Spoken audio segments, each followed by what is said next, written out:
Here's what I'm curious about today. When does a medicine become a drug? So specifically, I'm noticing how I used to have these hikes every day as a medicine. And that is to curb my natural tendency at the time to just dig in and overwork and try to force things to happen beyond um, my body's realistic capabilities for the day. I would work to the point of being drained and then know when to stop, not having eaten, etc. So I started to do this every day at exactly the time when I felt the most anxious about my to-do list, was to get up, go outside, and take a walk, especially in beautiful settings like this, which I'm lucky to be surrounded by. And lately I've been feeling more called to actually work more from a bodily truth place and not a compulsion. And I'm still pausing to ask if I should be getting out of my chair to do the hike. And I'm sort of just 50-50 on that. Not too attached, but today was kind of one of those 60-40 days in favor of doing the hike.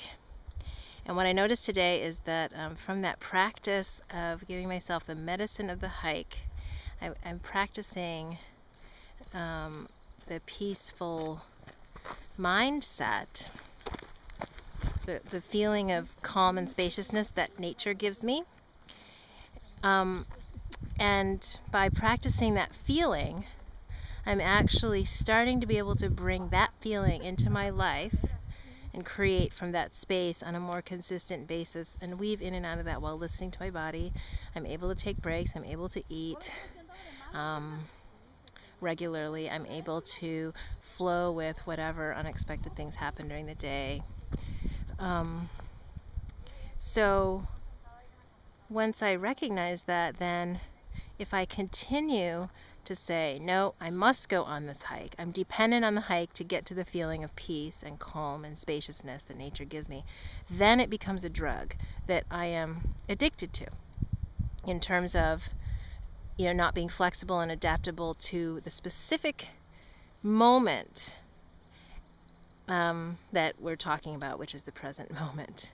So it can still be medicine for me to come into nature and to do hikes, and I love it, and I feel the benefits of it in my body and my mind. But I can also recognize that I've practiced that feeling and I can be there in my daily life without actually having to be here in nature to experience it. And that comes with time, practice, and awareness.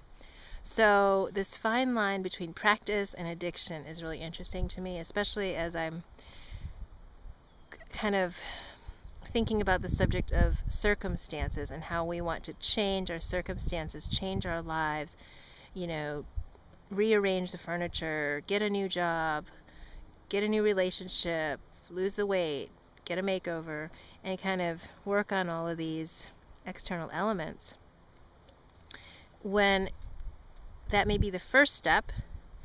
And then kind of where I'm starting to realize, after having made a lot of those changes and living with it, is that they're all practice to give you an internal feeling and to recognize that you always have access to that through your imagination, awareness, whatever you want to call it. But turning your senses inward and feeling that inwardly is the true gift of these changes.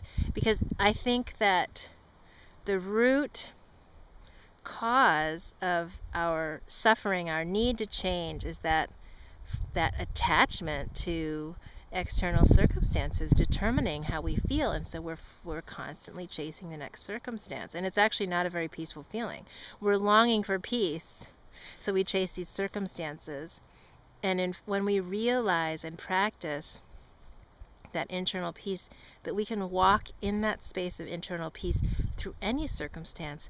Isn't that amazing, that we actually don't have to work so hard to change everything around us, that we actually have access to that peace no matter what our circumstances are. And that's the very advanced kind of state of the practice, but recognizing that truth is actually so freeing, such a relief to realize, because I personally don't want to be constantly in pursuit of the next external circumstance. It's exhausting, and it doesn't feel like the way I need to live,